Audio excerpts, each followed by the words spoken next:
Ahibati fillah, masjid itu penting.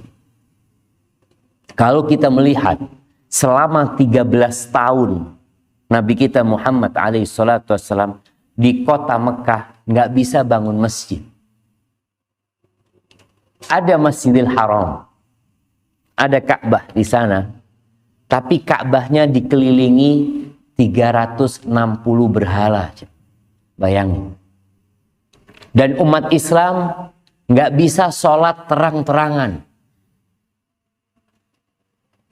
Kalau ada ketahuan yang sholat terang-terangan, maka akan ditindas, akan disakiti, akan diganggu, dan sudah banyak yang diganggu gara-gara mereka sholat terang-terangan.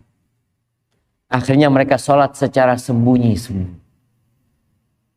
Kita tahu bagaimana Sumayyah, ibunya Ammar bin Yasir, disiksa oleh Abu Jahal sampai ditusuk kemaluannya pakai tombak, akhirnya tewas. Apa sih dosanya Sumayyah? Dia hanya karena mengatakan la ilaha illallah. Dia menjelaskan keislaman dia. Apa dosanya Bilal bin Rabah? Mencuri Bilal? Merampok? Mengganggu majikannya? Nah, hanya karena dia mengatakan la ilaha illallah. Mereka benar-benar menyembunyikan keislaman. Ketika hijrah ke kota Madinah, karena sudah nggak bisa lagi tinggal di kota Mekah, sudah nggak kondusif. Sampai kota Madinah, yang pertama dibangun Nabi SAW apa? Masjid. Bukan rumahnya. Makanya kadang-kala di sebagian perumahan itu nggak ada masjidnya. Karena memang mungkin ya pemiliknya non-muslim sehingga tidak peduli dengan masjid. Masjid yang pertama dibangun masjid apa aja? Nah, masjid apa? Anda sambil minum jamaah. Masjid Kuba. Bismillah.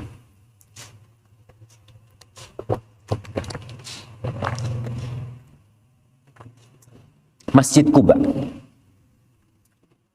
Alhamdulillah. Nabi tinggal di Kuba beberapa hari.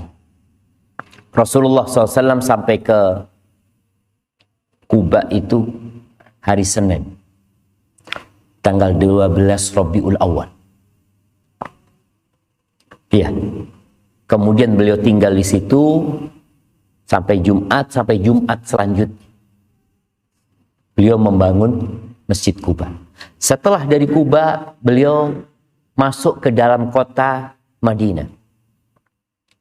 Sampai akhirnya beliau membangun Masjid Nabawi.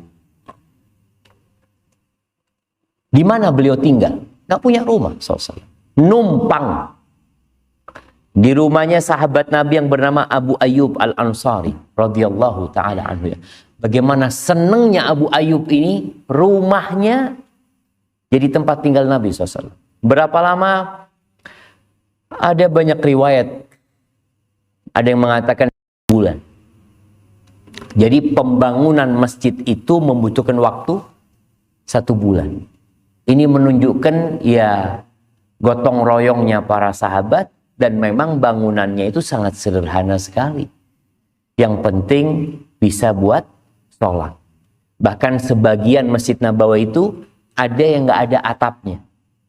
Kalau mungkin kita melihat sekarang, tradisi itu masih dijaga dengan adanya payung ya.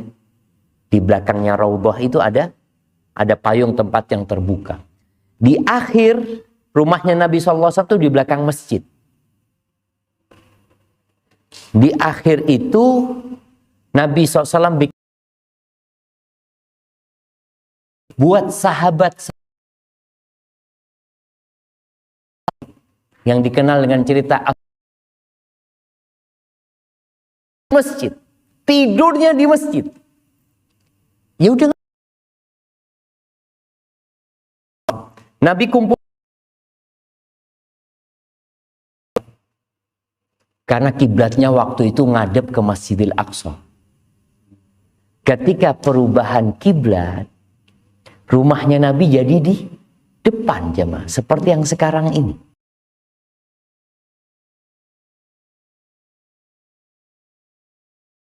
Rasulullah sallallahu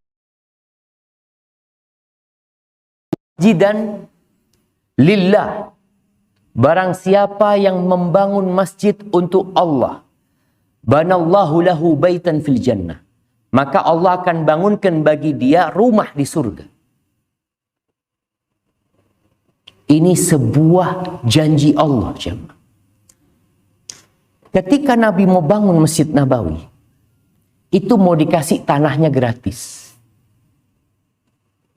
Nabi mengatakan kepada sallallahu alaihi wasallam, kepada orang-orang Ansor, "Thaminuni." Tentukan harganya berapa? Kasih harga aku, kata Nabi SAW. Kata mereka, "La natrubu thamanahu illa minallah." Kita nggak mau minta harga tanah ini kecuali sama Allah Azza wa Jalla. Kata Nabi, enggak. Thaminuni. Nabi nggak mau gratis. Akhirnya dibayar sama Nabi. Kenapa jemaah? Karena Nabi ingin pahalanya mengalir kepada Nabi SAW. Kita ini kan senang kalau kasih gratis-gratis ya, ma. Alhamdulillah, jazakallah khair, syukron. Tapi pahalanya kan buat orang yang ngasih. Nabi berpikirlah.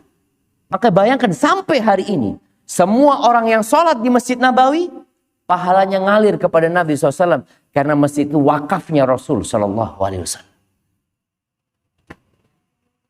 Pernahkah kita berpikir untuk mengambil peluang-peluang wakaf ini buat kita gitu loh. Jadi nggak ada istilah aku wis ake pahalanya alhamdulillah. Nggak ada.